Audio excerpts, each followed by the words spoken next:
Hi அஸ்ஸலாமு அலைக்கும். Welcome to SRM creation. இன்றைக்கி நம்ம சேனலில் என்ன பார்க்க போகிறோம் அப்படின்னா, இன்றைக்கி ரொம்ப ஸ்பெஷல். ஸோ இந்த மந்த்தில் எங்கள் இதுக்கு எல்லாருக்கும் ரொம்ப ஸ்பெஷல். என்ன அப்படின்னா பூரியா ஃபாத்தியா மாதம் இதுதான். அதுக்காக எங்கள் வீட்டில் பூரியா ஃபாத்தியா கிடையாது, பட் பூரியா நாங்கள் செஞ்சோம். எதுக்காக அப்படின்னு பார்த்தீங்கன்னா, உங்களுக்கு இதை பற்றி என்ன எப்படி தெரியணும், எப்படி செய்யணுன்றது தான்.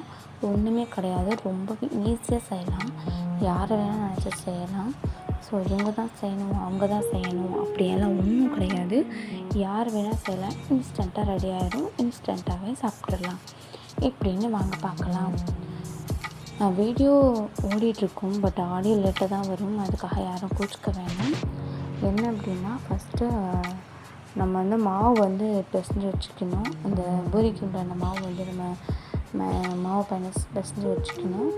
ஸோ மாவு என்ன மாவு அப்படின்னு பார்த்தீங்கன்னா, மைதா மாவு, ஓகேங்களா. அண்ட் வேறு தேங்காய் நம்ம திருகி தேங்காவை நல்லா வறுத்து எடுத்துக்கணும். ரொம்ப கலராக இருக்கணும், வேறு சட்டிலாம் வறுத்து எடுத்துக்கணும். அப்புறம் என்ன சேர்க்கலாம் அப்படின்னா, நமக்கு ரொம்ப பிடிச்ச பொட்டுக்கடலை இருக்கு இல்லையா, அதை நம்ம நல்லா வறுத்து எடுத்துக்கணும். ஸோ அதுக்கப்புறம் திராட்சை, முந்திரி, எக்ஸ்ட்ரா நம்ம இது பண்ண ஆசைப்படுறோமோ இதெல்லாம் போட்டுக்கலாம். போட்டு எல்லாத்தையும் ஒன்றா போட்டு சீனி நம்ம எடுத்து வச்சுக்கணும். அதுக்கு தேவையான சீனி எடுத்து வச்சுட்டு இது எல்லாமே ஒரு எண்ணத்தில் போட்டு எல்லாம் மிக்ஸ்அப் பண்ணிக்கணும். மிக்ஸ் பண்ணிட்டோம் அப்படின்னா நமக்கு அதை பார்க்குறதுக்கே ரொம்ப நல்லாயிருக்கும். சாப்பிட்டா வெரி டேஸ்டியாக இருக்கும். இது ஃபஸ்ட் நம்ம இப்படியே கூட சாப்பிட்லாம். சுட்டீஸ்க்கு எல்லாமே ரொம்ப பிடிக்கும். நீங்களும் அதை செஞ்சு பாருங்கள், ரொம்பவே நல்லாயிருக்கும். பட் இது ரொம்ப கஷ்டம்லாம் கிடையாது, ரொம்ப ஈஸியாக செய்கிறது தான். யார் வேணாலும் செய்யலாம், நான் முன்னவே சொன்ன மாதிரி. ஸோ இதை அப்படியே பெரட்டி நம்ம சாப்பிட்டோம்னா சரியான டேஸ்ட்டாக இருக்கும். இப்போ பூரி நம்ம அதுக்கு எப்படி செய்யணும், அதுக்கு மாவு பிசைஞ்சு வச்சாச்சு. இப்போ அந்த பூரி எப்படி ரெடி பண்ணலான்னு வாங்க பார்க்கலாம்.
அவ்வளோதாங்க, இவ்வளோ ஈஸியாக நம்ம செஞ்சு முடிச்சாச்சு. ஸோ இப்போ பார்த்திங்க அப்படின்னா, நம்ம அந்த மாவில் நம்ம இது பண்ணி வச்சுருந்தோம் இல்லையா, ரோல் பண்ணி வச்சுருந்தோம் இல்லையா, அதை இப்போ அதுக்குள்ளே வச்சு ஜஸ்ட்டு மெதுவாக லாக் பண்ணி அதை நம்ம சும்மா அதை கார்னர் பண்ண மாதிரி சும்மா பண்ணி விட்டுறணும். உங்களுக்கு நீங்கள் எப்படி எந்த மாதிரி பண்ணுறீங்களோ உங்கள் இஷ்டம். பண்ணதுக்கப்புறம் எண்ணெயை நல்லா காய வச்சுட்டு அதில் உடனே இன்ஸ்டண்ட்டாக போட்டு இது பண்ணி எடுத்துடலாம். அவ்வளோதான். இதுக்கு ஒரு வேலையுமே கிடையாதுங்க. பட் இது நான் செய்யலை, எங்கள் அம்மா தான் செஞ்சாங்க.